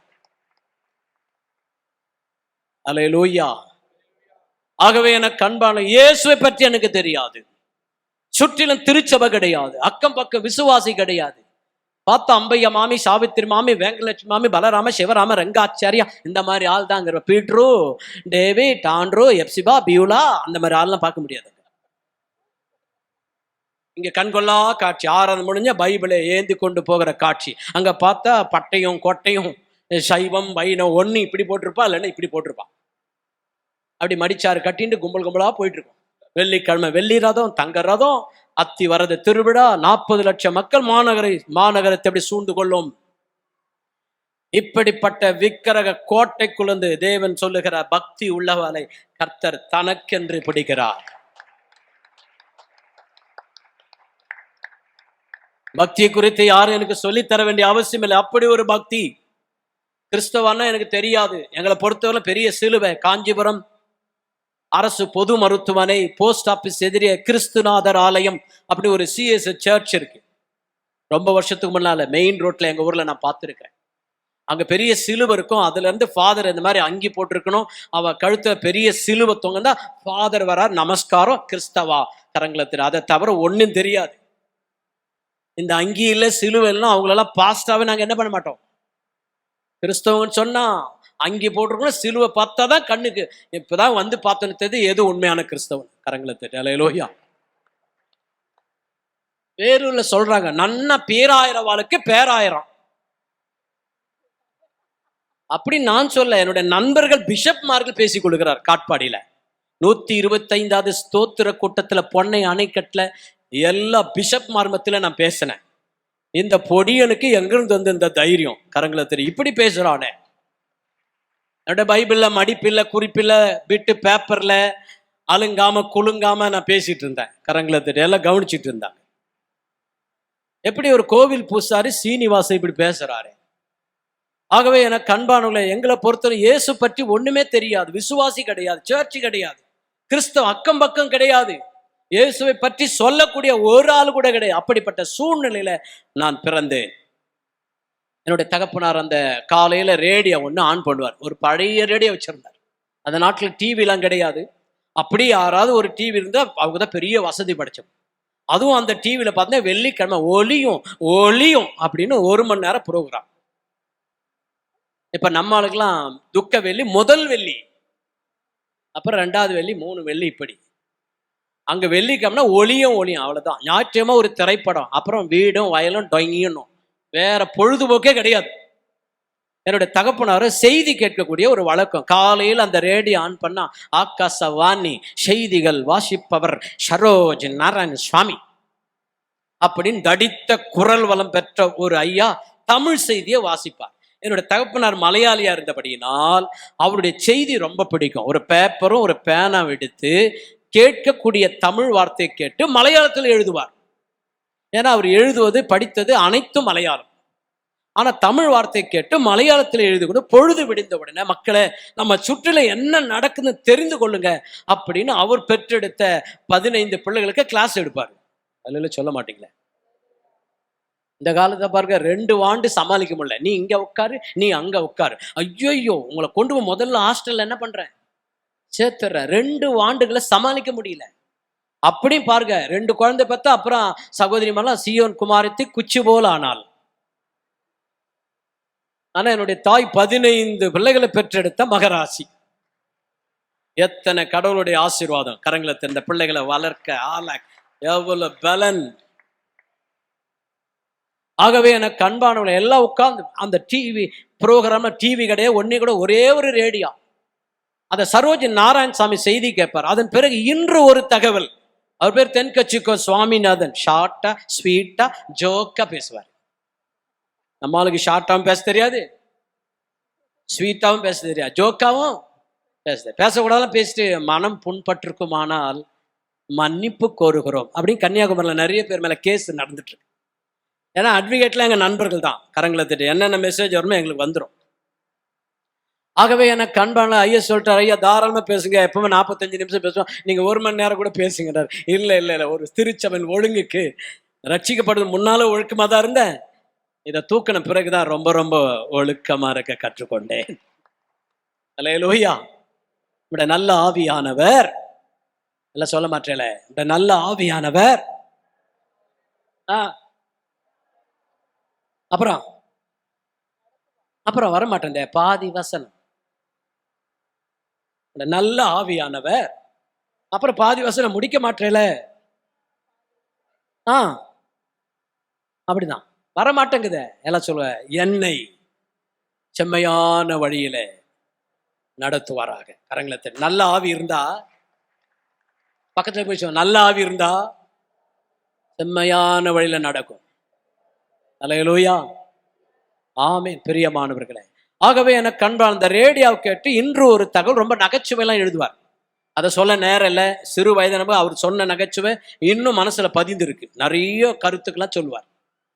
அப்படி கேட்டுக்கொண்டிருக்கிற தகப்பனார் ஒரு நாள் காலையில ஆயத்தமாக என்னை அழைத்து, ஸ்ரீனிவாசா அந்த ரேடியோ ஆன் பண்ணுன்னு சொன்னார். நான் ஓடி போய் ரேடியோ ஆன் பண்ணேன். அந்த நேரத்தில் அந்த ரேடியோ அப்படி ஸ்கேல்மா இருக்கும், ஒரு குச்சி இருக்கும், ஒரு ரோல்மா இருக்கும். நான் போன வேகத்தில் என்னம்னா ஒரு பாயிண்ட் மாற்றி வச்சேன். அந்த நேரத்தில் ஒருவர், என் பேர் கேபி யோகன்னா, நீங்கள் கேட்டுக்கொண்டிருக்கிறது ஆத்மீக யாத்திரா அப்படின்னாரு. உடனே என்னோட தகப்பனார் ஸ்ரீனிவாசா அந்த ரேடியோ சவுண்டு நல்லா வச்சு விடுறாங்க.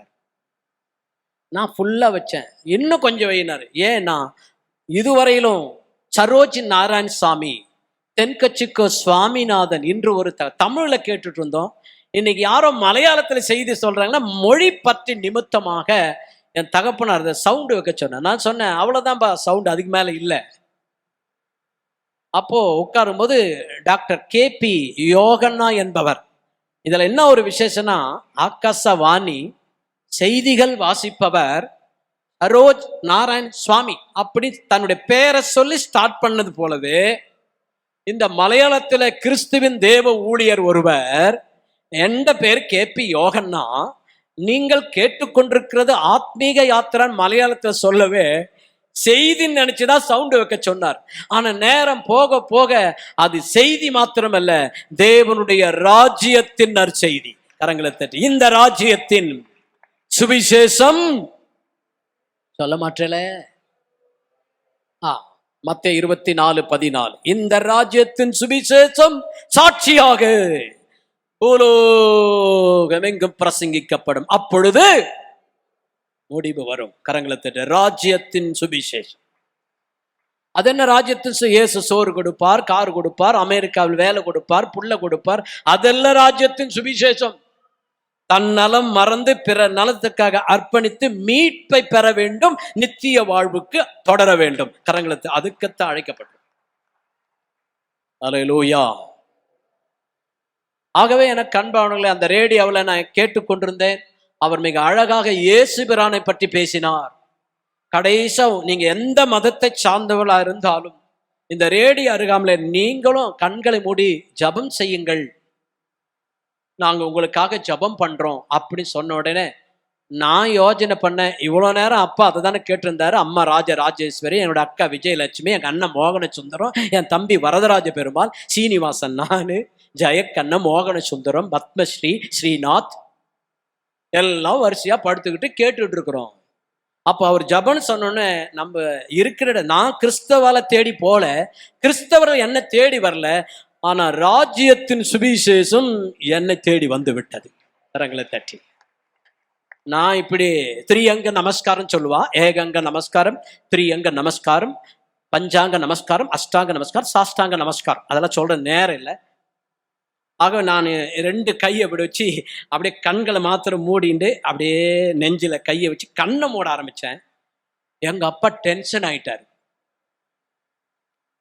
வேகமா ஓடி வந்து அந்த ரேடியோவை ஆஃப் பண்ணிட்டார்.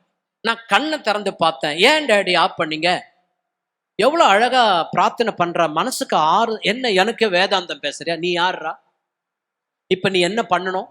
உன் வேலை என்ன? மணி ஆட்ட போனோம், அதை செய். குடும்பம் நன்னா போயிட்டு இருக்கு, குழப்பத்தை என்ன பண்ணாத, உண்டு பண்ணாத.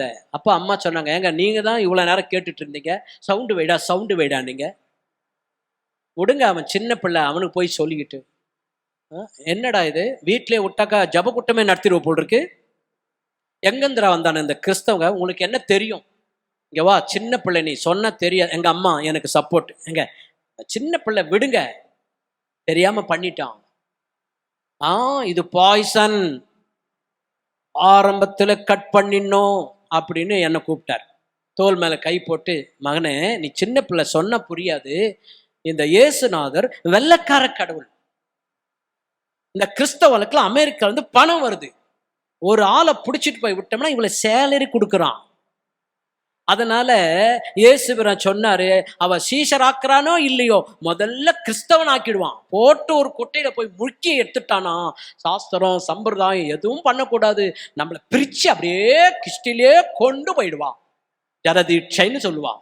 அதுல சீஷராக்குறது இல்லை. கிடைக்கிறலாம் கோழி அம்புக்கு, கல்யாணத்துக்கு ஞானஸ்தானம், கை தூக்கினா ஞானஸ்தானம், இந்த வாரம் வந்தா இன்னைக்கே ஞானஸ்தானம். ஒரு அலையில சொல்ல மாட்டேல, பக்கத்துல பார்த்து சொல்லு, கல்யாணம்னா ஞானஸ்தானம், கை தூக்குறவளுக்கா ஞானஸ்தானம், அப்படியே கொடுக்க சொன்னாரு. உலகம் எங்கு புறப்பட்டு போய் சகல ஜாதிகளையும் ஆக்கி வர போறாரு, எல்லாம் நியாயம் விசாரிக்க போறார். ஒரு அலையில சொல்ல மாட்டேல, ஐயா எப்படி பெரிய கட்டளம் ஒரு இன்ப அதிர்ச்சியா இருந்ததோ, இப்ப நான் சொல்றது ஒரு பெரிய இன்ப அதிர்ச்சி. தன்னைத்தான் வெறுக்கணும். பக்கத்துல பாச சீசன் ஆகணும்னா தன்னைத்தான் வெறுக்கணும், தனக்கு உண்டான யாவற்றையும் வெறுக்கணும், அனுதினம் சிலுவையை சுமக்கணும், மிகுந்த கனிகளை கொடுப்பதுனா எனக்கு சீசர் அப்படி கனி தரணும். என் உபதேசத்தை நிலைத்திருந்தா மெய்யாகவே என்னுடைய சீசர்கள் உபதேசத்துல நிலைத்திருக்கணும். நீங்கள் ஒருவரில் ஒருவர் அன்புள்ளவர்களாய் இருந்தால் அதனாலே என்னுடைய சீசர்கள் என்பதை இந்த உலகமே அறிந்து கொள்ளும். நீங்க உலகம் புறப்பட்டு போய் நான் உங்களுக்கு உபதேச கட்டளை கற்பனைகளை கடைபிடிச்சா அந்த மனிதன் தேவனுடைய ராஜ்யத்துக்கு கன்ஃபார்ம். கரங்களை தட்டு. இதை யாருன்னு சொன்னாங்களா?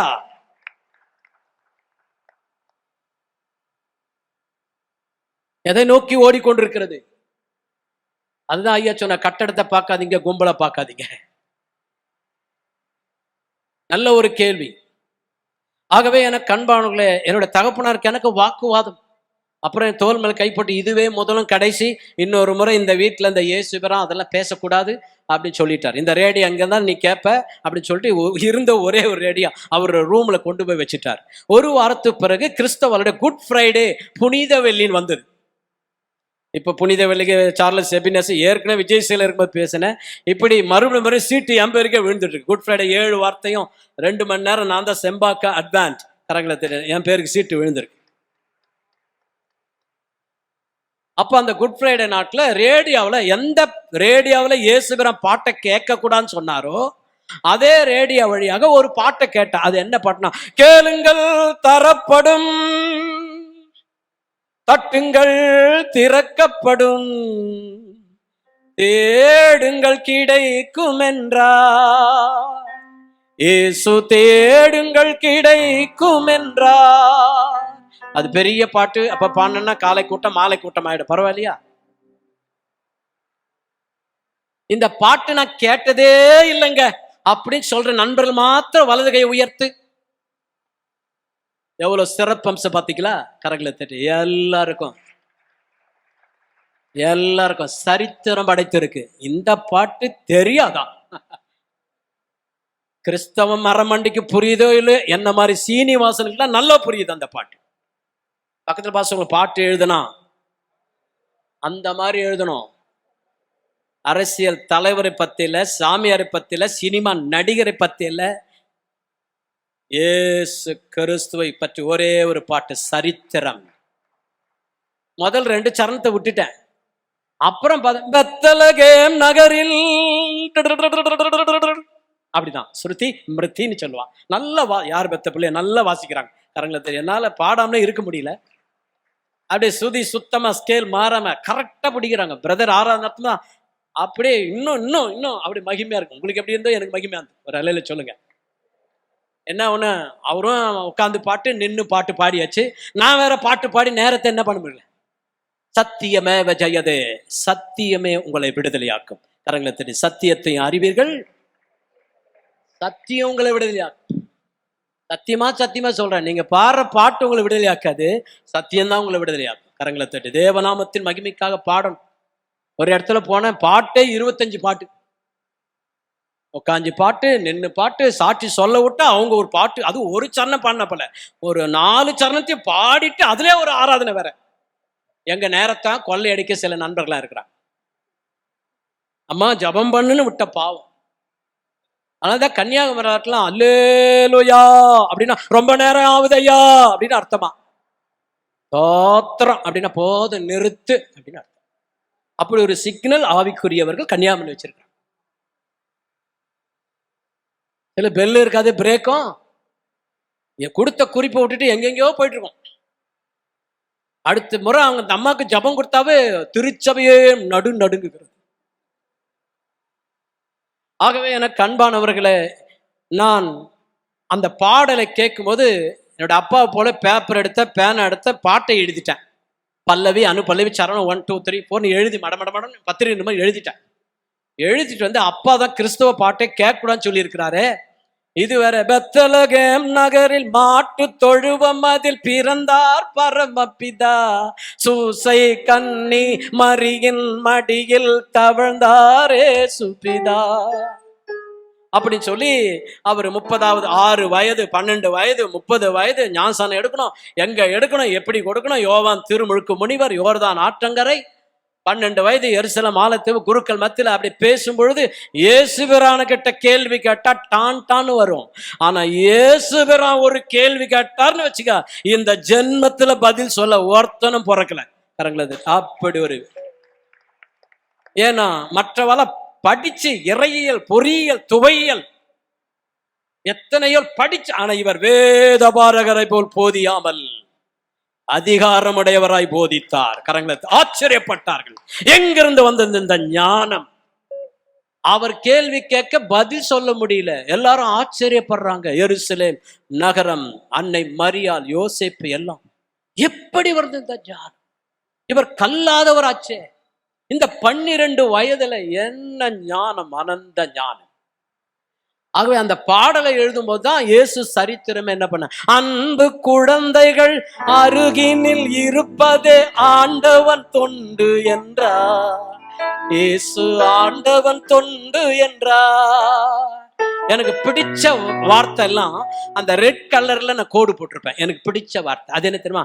இயற்கை உலகமே தூய்மையானதென இயேசு நினைத்தாரே, எல்லா உயிர்களும் தன் உயிர் எனவே பேசி மகிழ்ந்தாரே, தபைலா. துன்பத்தை அகற்றி இன்பமாய் வாழ வழி போல சொன்னாரே, நண்பனாம் யூதாஸ் காட்டி கொடுத்தானே 30 வெள்ளி காசுக்கு. இப்படி இயேசுனுடைய பிறப்பிலிருந்து அவருடைய வாழ்ந்த வாழ்க்கை, சிலுவை மரணம், உயிர் தெழுதல், 2ஆம் அப்பா பாட்டு எழுதுனா அப்படி எழுதுனுங்க, கரங்களை தட்டி. இப்ப கூட பாருங்க, ஒருத்தரோட எனக்கு தெரியலன்னு சொல்ல, அப்படி ஒரு பாட்டு கிறிஸ்துவின் வாழ்க்கை சரித்திரத்தை. நான் அந்த பாட்டை என்ன பண்ண, யாருக்கு தெரியாம படிச்சுக்கிட்டு இருந்தேன். படிச்சு கொஞ்சம் கொஞ்சம் தெரிஞ்சுக்கிட்ட. எனக்கு என்ன புரிஞ்ச, இயேசு மனிதரில் ஒரு புனிதர். அதென்ன இறைவனுடைய மகன், அதென்ன கடவுள் கொலை செய்யப்பட்டு எப்படி கடவுளா இருக்க முடியும்? கடவுள் எப்படி கொலை செய்ய முடியும்? அவரே எந்தவனே ஏன் என்னை, அந்த வார்த்தையை பேசினா கொஞ்சம் பேர் பயந்துருவாங்க. யாராவது கேட்டாங்கன்னா, ஐயோ பதில் சொல்ல முடியலையே, அதனால அந்த வார்த்தை எனக்கு வேண்டாம். இன்றைக்கு என்னுடனே கூட பரதீஸ் எங்க இருக்குதுன்னு கேட்டான்னு தெரியாது.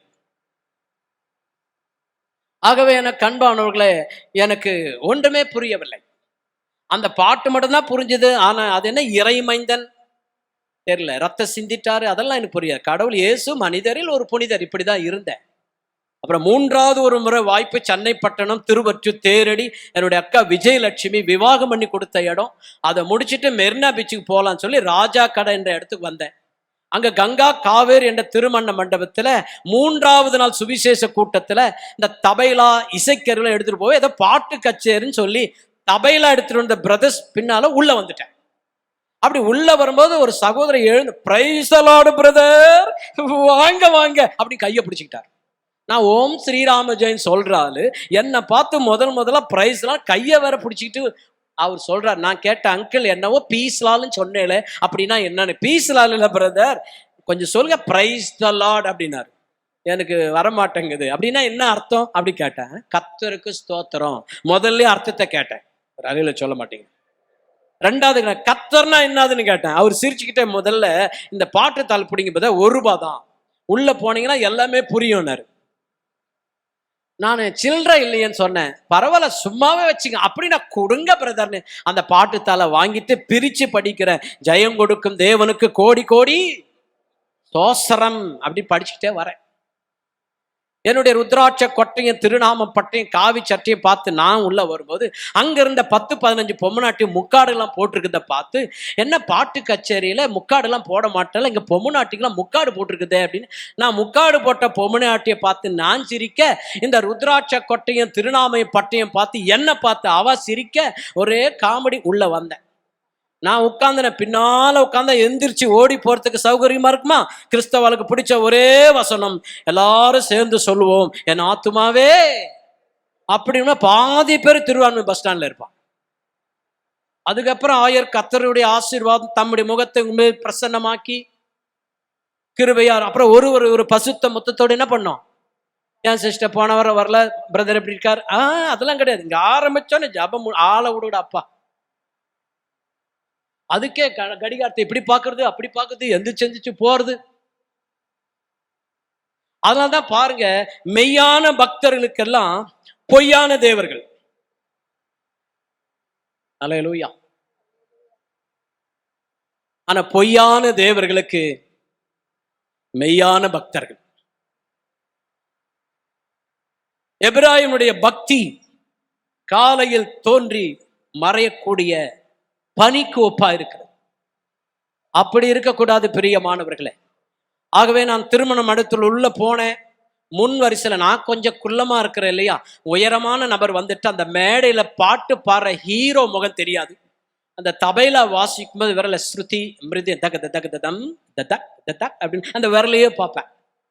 புல்லாங்குழல் தபைலா எனக்கு பிடிக்கும். அதனாலதான் நான் முந்திரி கொட்டை மாதிரி முன்ன வந்து உட்கார்ந்துட்டேன். கடைசியா அந்த ஜப கொட்டம் பாஸ்டர் மைக்க பிடிச்சாரு. 3வது நாள் கூட்டத்துக்காக வந்திருக்கிற எல்லாரும் கண்களை மூடி ஜபம் செய்வாரு. ஜபன்னு சொன்னவனே மொத்த தாய்மார்களும் தலையில என்ன பண்ணிட்டாங்க, முக்காடெல்லாம் போட்டுக்கிட்டு கையெல்லாம் படப்படன்னு என்ன பண்றாங்க, தட்டுறாங்க. இங்க இருக்குங்க அங்க குதிக்கிறாங்க, அங்க இருக்க இங்க குதிக்கிறான். அவன் அடிக்க இவன் ஆட, இவன் ஆட அவன் அடிக்க, அடிக்க ஆட, ஆட அடிக்க, டமுக்கு டுமுக்கு டமுக்கு டுமுக்கு போட்ட அமுக்கு. அங்க மியூசிக் வாசிக்கிறேன், இவங்க நல்ல பிள்ளைங்க, தெய்வ பயம். அங்க அந்த அவங்க கையில பைபிளே இல்லை, அவங்க கதை பேசி இப்படின்ற. என்னடா அது, பகவான் ஆராதிக்கிறேன்னு சொல்றா, இவன் கதை பேசிட்டு இருக்கிறான், பைபிள் காணோம். ஒண்ணு மூக்க நோண்டி ஹல்லேலூயா ஹல்லேலூயா.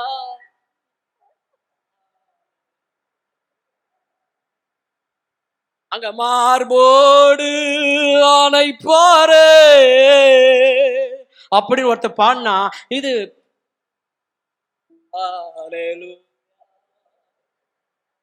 நான் இதெல்லாம் பார்த்து எனக்கு வேதனை. பேச மாட்டாத ஊமையான விக்கிரங்களுக்கு இருக்கிற தெய்வ பயம் இங்க எங்கே போனது? அங்க வரும்போதே செருப்பு அங்க கழட்டான். நம்மால பலிபீடத்துல ஷூ போட்டு கால் மேலே கால் வச்சுக்கின்னு பலிபீடத்துல ஷூ போட்டு வச்சுக்கிறான். எனக்கு புரியவில்லை. அங்க கையை தட்டுறதும் குதிக்கிறதும் ஒண்ணுமே புரியல. எனக்கு சப்தம் அதிகம் இருக்கு. அல்லேலூயா தோத்திரம், ஆபிரகாமின் தேவனே சோத்திரம், ஈசாக்கின் தேவனே சோத்திரம், நல்லவரே சோத்திரம், வல்லவரே சோத்திரம், சோத்திரம் தோத்திரம் தோத்திரம். எனக்கு வந்தது பாரு ஆத்திரம். எனக்கு சத்தம் போட்டா பிடிக்காது. எல்லாம் கையெல்லாம் படபட தட்டுறா, குதிக்கிறா, ஒரு மாதிரி என்னென்ன பண்றாங்க. நான் ஆட்டோமேட்டிக்கா சிரிக்க ஆரம்பிச்சேன். ஏன்னா அங்க இருந்த ஒரு ஆண்டி நல்லா கையை தட்டு, ஓ பிரி பிரி பிரி பிரி பிரி பிரி பிரி பிரி பிரி புஷ்ஷுச்சு. நான் மறுபடியும் பார்க்கிறேன், அந்த அம்மா அதை தவிர வேற எதையும் சொல்லி தொலைக்க மாட்டேங்குது. மறுபடியும் கையை இப்படி தட்டு, ஓ பிரி பிரி பிரி பிரி பிரி புஷ்ஷுச்சு.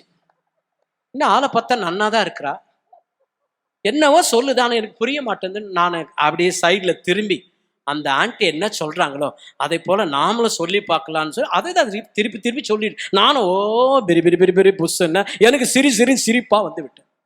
நான் குலுங்கி குலுங்கி சிரிச்சுக்கிட்டே இருக்கிறேன். இந்த பக்கம் ஆண்டி தான் அப்படி சொல்றான்னு பார்த்தா அந்த பக்கம் ஒரு அங்கிள் ஊரா பாரா தூரா போறா, ஊரா பாரா தூர போறா, தூர போறா. இது பிரி பிரி பிரி பிரி புஷ், அது ஊர பர தூர பரா, பிரி பிரி புஷ் தூர பரா, பிரி பிரி பூர பரா. ஐயோ பகவானே, சரியான லூசு கூட்டத்துல வந்து மாட்டிக்கிட்டேன்னு சொல்லி நான் வேற புத்தி கெட்டவன், பின்னால உட்காந்து முந்திரி கொட்ட மாதிரி போய் மாட்டிக்கிட்டேன், நம்மள அப்பள மாதிரி போட்டு அமைக்கி விட்டாலேன்னு சொல்லி. அந்த வீடியோ கேமராலாம் இருக்கு. எங்க வீட்டுல சொல்லிடுவாங்க, உன்னை யாரும் அலேலியா கோஸ்ட போக சொன்னது, உன்னை மயிலா அங்க இருக்கிற மெரினா பீச்சு, அண்ணா சமாதி, எம்ஜிஆர் சமாதி, சுவாமி விவேகானந்தர் எல்லாம் மயிலாப்பூர்ல ராமகிருஷ்ணா மடம் அதெல்லாம் பார்த்துட்டு வாடான்னு அனுப்புனா உன்னை யாரும் அங்க போக சொன்னு கேட்பாங்களேன்னு சொல்லி நான் பயந்துக்கிட்டு எப்ப எந்திரிச்சு ஓடலான்னு திரளான ஜனங்க ஒண்ணும் முடியல, கையை தட்டு, எனக்கு ஒண்ணுமே புரியல. நான் என்ன பண்ணேன், இந்த ஆண்டி பிரி பிரி பிரின்னு என்னை மிதிச்சுட்டானா என்ன பண்றது சொல்லி ஒரு 1.5 கணம் அப்படியே பார்த்துக்கிட்டோம். ஹாஹான்னு. ஏன்னா இங்க இருக்க அங்க குதிக்கிறாங்க, ஒரே எனக்கு புரியவில்லை. அது என்னுடைய டவுட்டை தீர்க்க யாரும் முன் வரவில்லை. அதனால எனக்கு பேச நல்லா பிடிச்சிருந்து, பாமாலை பாட்டெல்லாம் பிடிச்சிருந்து. ஆனா என்னவோ பண்றாங்க எனக்கு புரியல, சத்தம் போடுறது. எனக்கு பதில் சொல்ல யாரும் இல்லை. நான் மனசுலே உட்காந்து கேட்டுன்னு பொறுமனமேனு. கடைசியில் பிரசங்கெல்லாம் முடிஞ்சது, எந்திரிச்சு ஜபம் பண்ணலான்னு ஒருத்தர் சொன்னார். இன்னும் 5 நிமிஷத்துல முடிச்சிடுவோம் நாங்க. நான் ஆஹா ஒரு வழியா முடிஞ்சிடுச்சு. எல்லாரும் யாரும் கண்ணை திறக்க வேணா, கண்ணை மூடி ஜபம் பண்ணுங்க, ஏசப்பா இன்றைக்கு உங்களுக்கு அற்புதம் செய்வார் அப்படின்னு. நான் என்ன பண்ணேன், ஆஹா எல்லாரும் கண்ணை மூடிட்டு இருக்காங்க, நல்ல தருணம், நம்ம எந்திரிச்சு ஓடி போயிடலாம் அப்படின்னு சொல்லி வீடியோ கேமராலாம் எடுக்கிறாங்கன்னு சொல்லி நான் அப்படி சுவரோரமாக முழங்கால் படிட்டு வெளியே போயிட்டேன். அந்த உள்ள வரும்போது பாட்டுத்தாள் கொடுத்தா இருப்பாருங்க. அதே நண்பர் வந்து, எங்க போறீங்க பிரதர், இன்னும் ஒரு 5 நிமிஷம் வந்து அந்த பாஸ்கிட்ட ஜெபம் பண்ணிட்டு போங்க, பாருங்க தன்னலம் சுயநலம் இல்லாம பிற யார் வந்தானா எவன் போனாலும் அப்படி இல்லை, வரும்போது பிரைஸ் லார்ட் பிரதர் வாங்குவாங்க, அப்படி சிரிச்ச முகத்தர். பக்கத்து பார்த்து சொல்லுங்க, சிட்டு மூஞ்சி மாதிரி இல்லை, பக்கத்து பார்த்து சொல்லு. அப்படியே ஓடிடுவான்.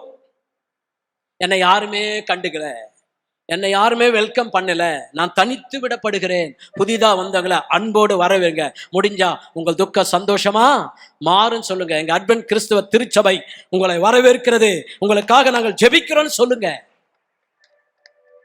சீயோனுக்கு போகிறவர் சிடுமுஞ்சி மாதிரி கூட சிரித்த முகத்துடனே, ஒரு அளவுல சொல்ல மாட்டேன். அந்த சகோதரன் கொஞ்சம் ஜெபம் பண்ணிட்டு போங்களாம் அப்படின்னாரு.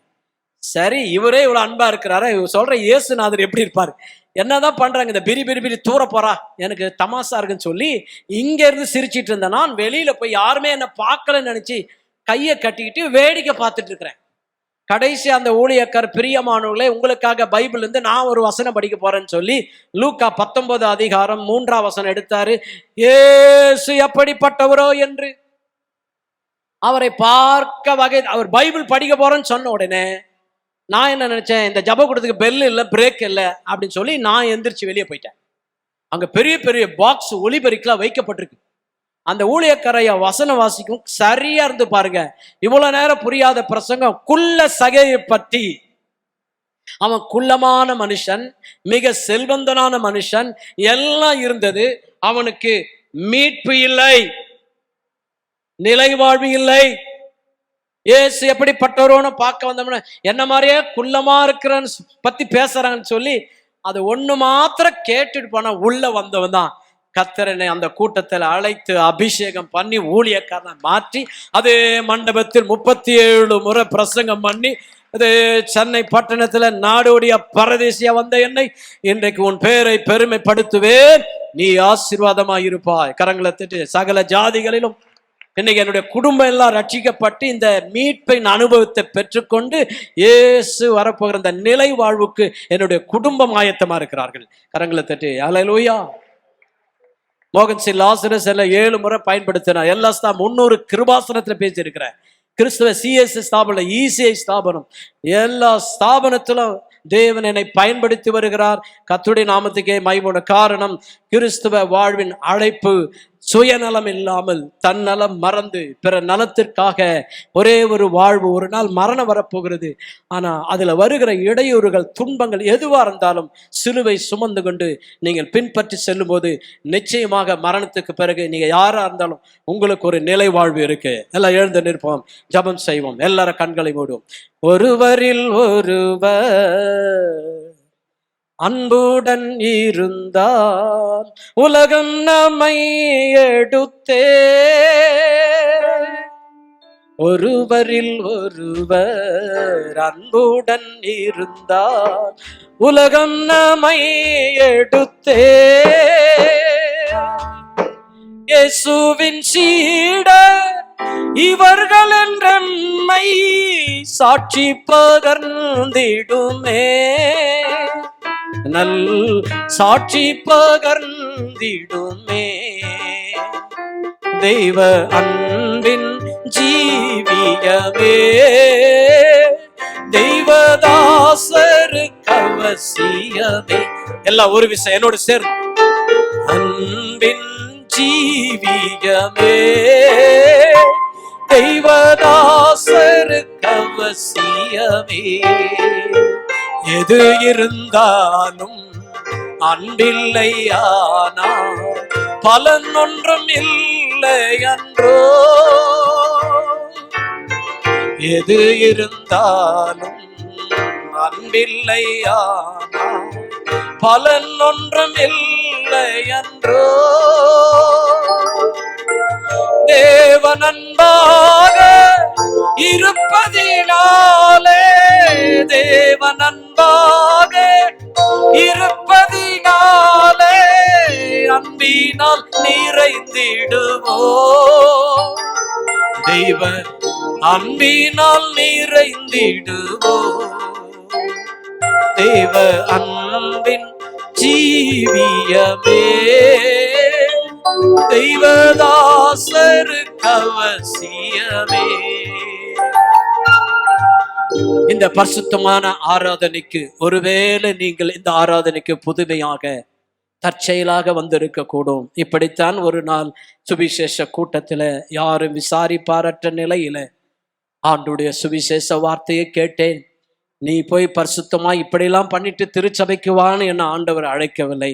நான் எந்த நிலையில இருந்தனோ அந்த இருக்கிறபடியாகவே இந்த தெய்வம் என்னை ஏற்றுக்கொண்டார். கரங்களை தட்டி என்னை ஏற்றுக்கொண்ட அதே கிறிஸ்து. நண்பரே, இந்த நாளிலே உங்களுக்கு ஒரு நிலை வாழ்வு தெய்வம் தர விரும்புகிறார். அதற்காகத்தான் இந்த பகுதியில இவ்வளோ பெரிய திருச்சபை, இப்படிப்பட்ட ஒழுங்குகளை ஆண்டவர் ஏற்படுத்தியிருக்கிறார். ஆகவே மேலும் நீங்கள் ஆண்டவருக்குள்ள ஒப்பு கொடுத்து இந்த திருச்சபையோடு இணைந்து ஆயரோடு நீங்கள் தொடர்பு கொள்ளும் போது இயேசுவை பற்றி உங்களுக்கு சொல்லுவார்கள். கடைசி ஆயர் அவர்கள் ஜெபித்து அறிவிப்புகளை சொல்லி ஜெபம் செய்து முடிப்ப எல்லா கண்களுடைய தெய்வ பிரசன்னத்துல நம்மை ஆண்டவருக்கு அர்ப்பணிப்போமாக. ஆமென். ஆண்டவரே, இந்த நல்ல வேலைக்காய் ஸ்தோத்திரம். உலக பிரியமாய் விக்கிரங்களுக்கு முன்பதாக ஆண்டவரே இருந்த நம்முடைய மகனை கர்த்தர் முன்குறித்து பக்தி உள்ளவனை தமக்காய் தெரிந்து கொள்கிறீர் என்ற வசனத்தின் பிரகாரம் இன்னைக்கு உடைய ஊழியத்தில் பயன்படுத்தி வருகிற தயவுக்காய் ஸ்தோத்திரம். அவரையும் அவருடைய குடும்பத்தையும் ஊழியத்தையும் கர்த்தர் ஆசீர்வதியும். இயேசுவின் நாமத்தில் பிதாவே, ஆமென். உட்காருவோம்.